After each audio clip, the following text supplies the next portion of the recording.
Hai, Assalamualaikum. Kali ini saya nak tunjukkan cara permohonan baharu dan juga cara kemaskini sumbangan tunai rahmah 2023. Permohonan baharu perlu dibuat bagi memastikan mereka yang layak tapi belum membuat permohonan atau masih tiada data dalam pengkalan data kerajaan untuk mengemukakan permohonan. Kemaskini permohonan pula perlu dibuat bagi individu yang sudah mempunyai data dalam pengkalan data kerajaan ataupun sudah membuat permohonan sebelum ini. Semua pemohon sedia ada mesti membuat kemaskini untuk memastikan data dalam pengkalan data kerajaan adalah data yang terkini. Sekiranya tidak berlaku perubahan maklumat, kemaskini permohonan juga mesti dilakukan oleh pemohon sedia ada. Begitu juga kepada pemohon yang mempunyai perubahan maklumat seperti perubahan status perkahwinan, perceraian, kematian pasangan atau kelahiran anak baharu perlu mengemaskini permohonan.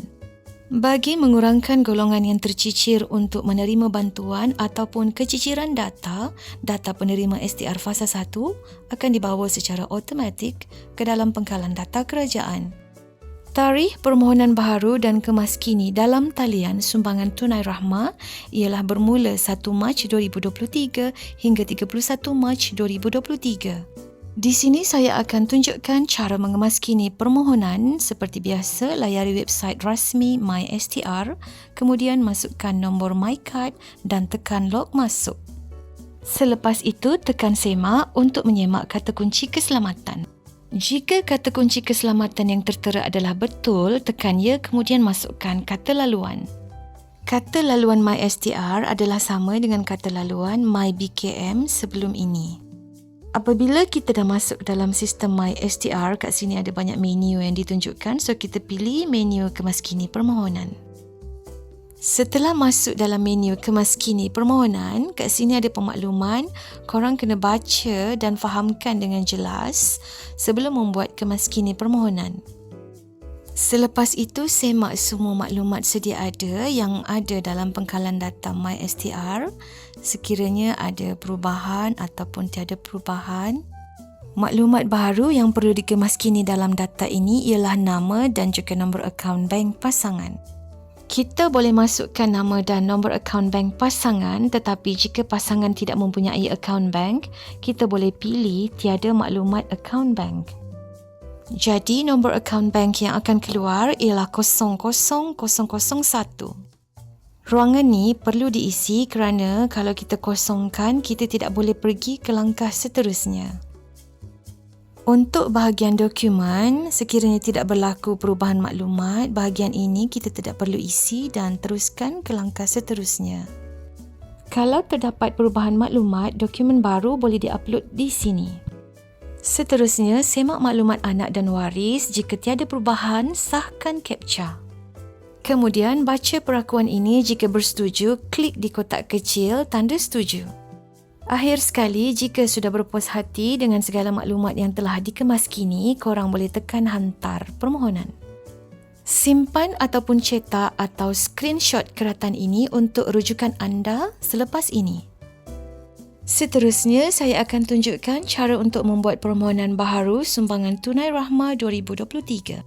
Layari website rasmi MySTR, kemudian pilih permohonan baharu. Baca pemakluman dengan jelas, kemudian masukkan nombor MyCard dan tekan semak. Setelah nombor MyCard dimasukkan, maklumat diri kita seperti nama, umur dan juga jantina akan tertera di ruangan yang telah disediakan. Kemudian, isikan semua maklumat yang dikehendaki dengan betul. Maklumat yang bertanda bintang merah adalah maklumat yang wajib diisi dan pemohon tidak boleh mengosongkan maklumat tersebut. Status perkahwinan boleh dipilih di sini dan saya tunjukkan permohonan bagi pemohon yang telah bercerai. Pemohon boleh masukkan tarikh rasmi bercerai dan nanti boleh upload surat cerai di ruangan upload dokumen. Seterusnya, masukkan maklumat lain seperti alamat dan juga maklumat akaun bank. Untuk maklumat anak, saya tunjukkan pemohon yang tidak mempunyai anak. Bagi pemohon yang mempunyai anak berumur melebihi 19 tahun, perlu memuat naik dokumen pengesahan pelajar dan juga mengemukakan dokumen tersebut di pejabat LHDN 7 hari selepas permohonan dibuat. Pemohon yang mempunyai anak yang berumur 19 tahun dan ke bawah perlu memuat naik sijil lahir anak dan mengemukakan dokumen tersebut di pejabat LHDN 7 hari selepas permohonan dibuat. Semua dokumen yang diperlukan perlu dimuat naik di sini dan pemohon perlu mematuhi peraturan memuat naik dokumen.